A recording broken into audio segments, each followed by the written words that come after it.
Students, welcome to the fifth chapter of Political Science, India and other countries. Okay, in this chapter we will study about India's relation with other countries. Other countries means neighboring countries and faraway countries.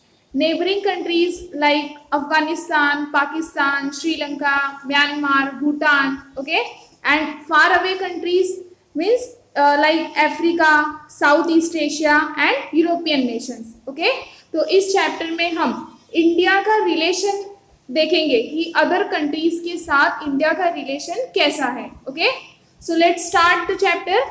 Let's revise. In the last chapter, we studied the United Nations and got to know about its role in peacekeeping. Last chapter में यानी fourth chapter में हमने पढ़ा United Nation के बारे में पढ़ा.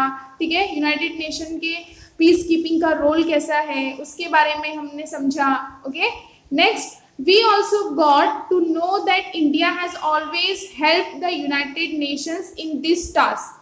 और हमने ये भी पढ़ा, हमें ये भी पता चला कि इंडिया जो है हमारी कंट्री यूनाइटेड नेशन के हर एक काम में, हर एक टास्क में हमेशा हेल्प करती है. Okay, next in this chapter we shall take a critical review of India's relations with neighboring countries. okay, और इस चैप्टर में हम क्या पढ़ने जा रहे हैं, इंडिया का रिलेशन जो है नेबरिंग कंट्रीज के साथ कैसा है. Okay, and we will also understand India's relations with some faraway nations. okay, neighbouring countries के साथ इंडिया का रिलेशन कैसा है वो तो हम पढ़ेंगे ही, उसके साथ साथ हम ये भी समझेंगे कि फार अवे नेशंस के साथ इंडिया का रिलेशन कैसा है. Okay, next India and her neighbours. अब हम सबसे पहले जो है इंडिया का रिलेशन नेबरिंग कंट्री के साथ कैसा है उसके बारे में पढ़ेंगे. Okay, India's position in Asia is geographically and politically important. See, पूरे एशियन कॉन्टिनेंट में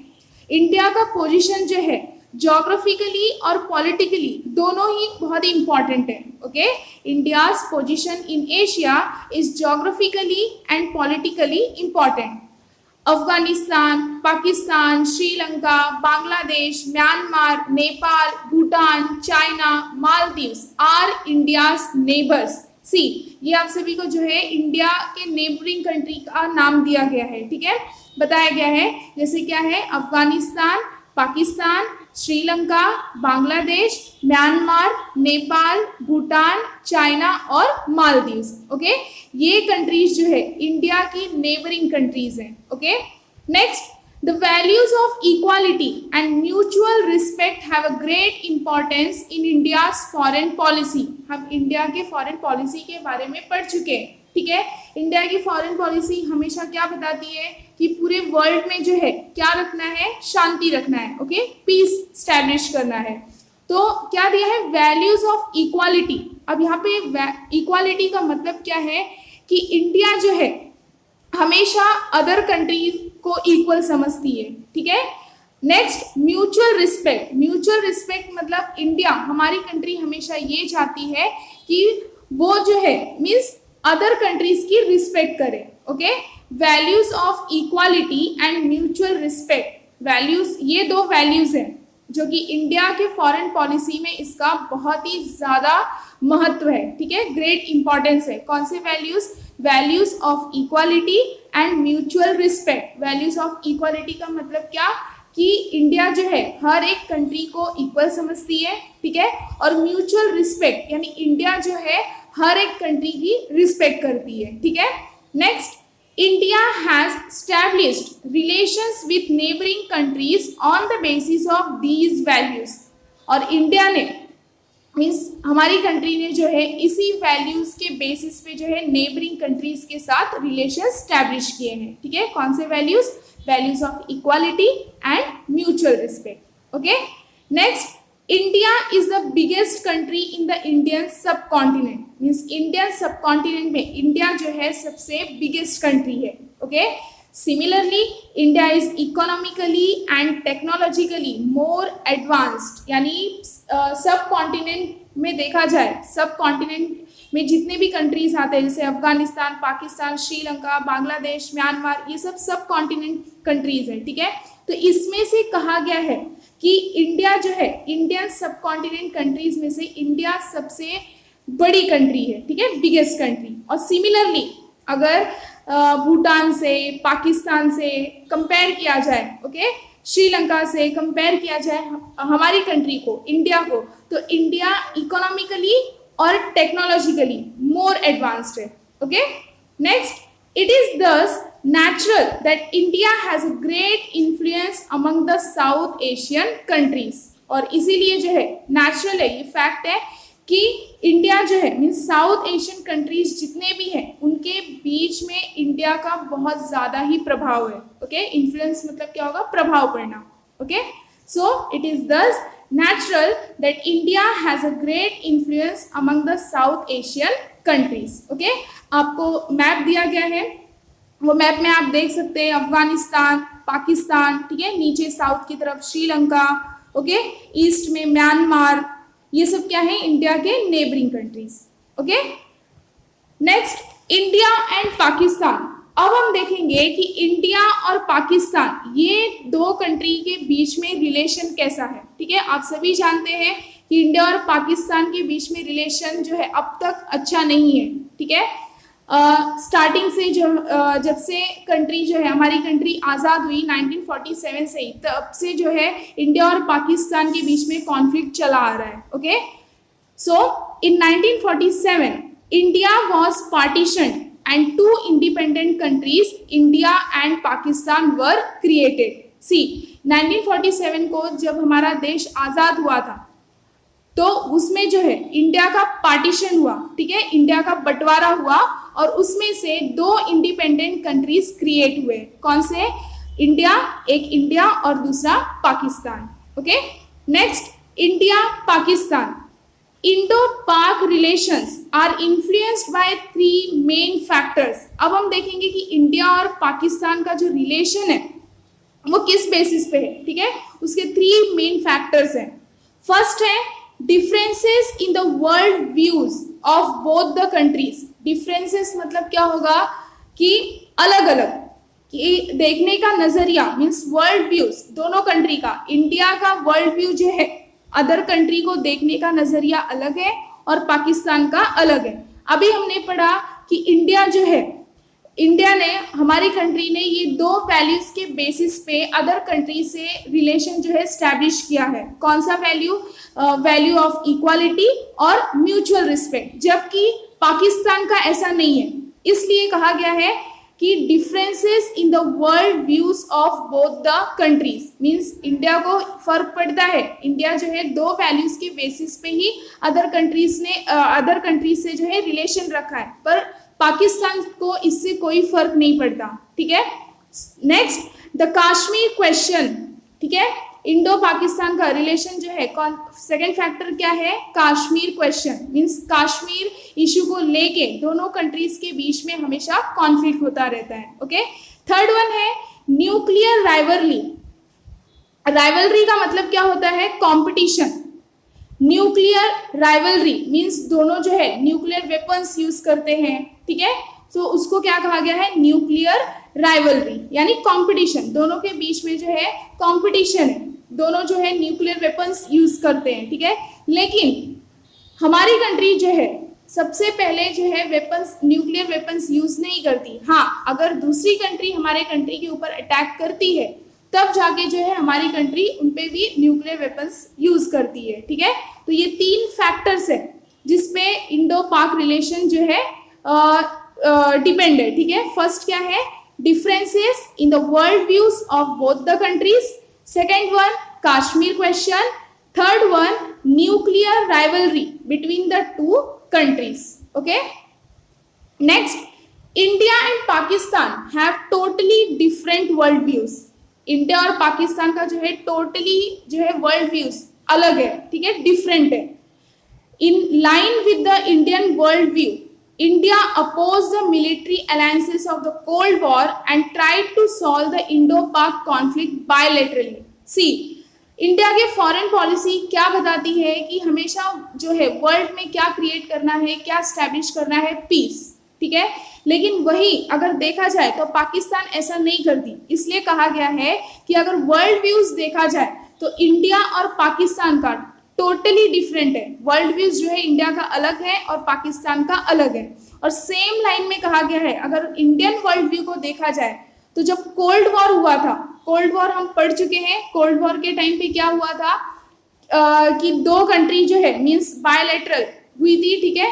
कोल्ड वॉर के टाइम पे रशिया और अमेरिका ये दोनों सुपर पावर थे और बहुत सारे कंट्रीज ने जो है अमेरिका को ज्वाइन किया और कुछ कंट्री ने जो है रशिया को ज्वाइन किया था, लेकिन इंडिया ने ऐसा नहीं किया, ठीक है। पाकिस्तान भी जो है, पाकिस्तान ने भी अमेरिका को ज्वाइन किया था कोल्ड वॉर के टाइम पे, ठीक है। जो पूरा वर्ल्ड है वो अलग अलग पार्ट में बट गया था, वर्ल्ड की जितनी भी कंट्रीज है, और कुछ कंट्रीज ऐसे भी थे जिन्होंने जो है ये मिलिट्री अलायंस को जो है एक्सेप्ट नहीं किया, वो उसके खिलाफ थी, ठीक है। उसमें से अपनी भी कंट्री है, इंडिया भी जो है military alliance of the cold war के खिलाफ थी। इसने ना ही अमेरिका को ज्वाइन किया और ना ही रशिया को, ओके। और हमेशा जो है कैसे मतलब इंडो पाक का कॉन्फ्लिक्ट जो है बायलैटरली इंडिया ने सॉल्व करने की कोशिश ही की है, ठीक है। नेक्स्ट, द शिमला अग्रीमेंट, यानी इंडो पाक कॉन्फ्लिक्ट जो चला आ रहा है उसको सॉल्व करने के लिए दोनों कंट्रीज के बीच में अग्रीमेंट हुआ, ठीक है। उसको कौन सा अग्रीमेंट कहा गया? शिमला अग्रीमेंट। ये शिमला में हुआ था, ठीक है। Of 1972 was based on this principle, ठीक है। जो दोनों कंट्रीज के बीच में शिमला अग्रीमेंट हुआ 1972 में, ये इसी प्रिंसिपल पे बेस्ड है, क्योंकि इंडिया जो है बातचीत करके पाकिस्तान से जो है बातचीत करके ये कॉन्फ्लिक्ट खत्म करना चाहती थी, लेकिन पाकिस्तान ने ऐसा नहीं किया। और ये जो शिमला अग्रीमेंट है आप इमेज में देख सकते हैं, ये शिमला अग्रीमेंट जो है पाकिस्तान के प्रेसिडेंट जुल्फिकर अली भुट्टो और हमारे प्राइम मिनिस्टर इंदिरा गांधी के बीच में हुआ, ठीक है। और ये शिमला अग्रीमेंट किस लिए हुआ था? ताकि इंडो पाक का रिलेशन जो है स्मूथली चल सके और उनके बीच में जो कॉन्फ्लिक्ट है वो खत्म हो सके, okay. Next, on the other hand Pakistan tried to maintain relations with the Islamic world and China and entered into a military agreement with America. See, ये शिमला अग्रीमेंट क्यों हुआ था? क्योंकि इंडिया जो है अब वो पाकिस्तान के साथ में जो कॉन्फ्लिक्ट चला आ रहा था उसको खत्म करना चाहती थी, और ये चाहती थी कि ये जो कॉन्फ्लिक्ट है मीन्स आपस में ही, यानी इंडिया और पाकिस्तान के बीच में डायलॉग यानी बातचीत होके आपस में ही खत्म हो, कोई तीसरी कंट्री जो है इसमें इंटरफेयर ना करे। लेकिन ऑन द अदर हैंड कहा है पाकिस्तान ने ऐसा नहीं किया। उसने जो है रिलेशन इस्लामिक वर्ल्ड से, चाइना से, ठीक है, रिलेशन मेंटेन किया and entered into a military agreement with America. और अमेरिका के साथ में पाकिस्तान ने कौन सा अग्रीमेंट किया? Military agreement, okay. Next, Pakistan considers Kashmir as the biggest hurdle in establishing relations with India. Pakistan considers Kashmir means Pakistan ने क्या कहा कि इंडिया और पाकिस्तान का रिलेशन अच्छा क्यों नहीं हो पा रहा है? क्योंकि इसका बिगेस्ट हर्डल यानी सबसे बड़ा रुकावट का कारण क्या है? Kashmir, okay, Kashmir issue. Next, the first Indo-Pak war took place in 1965 over Kashmir, और कश्मीर इशू को लेके ही फर्स्ट इंडो-पाक वॉर यानी इंडिया और पाकिस्तान में फर्स्ट वॉर कब हुआ? 1965 में, okay. Next, the Tashkent agreement was signed in 1966 but nothing much came out of it. जैसे कि हमने शिमला अग्रीमेंट के बारे में पढ़ा कि शिमला अग्रीमेंट जो है पाकिस्तान के प्रेसिडेंट जुल्फिकर अली भुट्टो और हमारे प्राइम मिनिस्टर इंदिरा गांधी के बीच में हुआ। और वो शिमला अग्रीमेंट क्यों हुआ? कि बायलैटरली जो है यानी इंडिया और पाकिस्तान आपस में मिल के जो है बातचीत करके ये इशू को खत्म करें, ये जो कॉन्फ्लिक्ट है उसको खत्म करें, लेकिन ऐसा नहीं हुआ। पाकिस्तान ने जो है अदर कंट्रीज के साथ जो है रिलेशन स्टैब्लिश किया, जैसे कि हमने देखा चाइना, ठीक है, और अमेरिका के साथ जो है मिलिट्री अग्रीमेंट किया।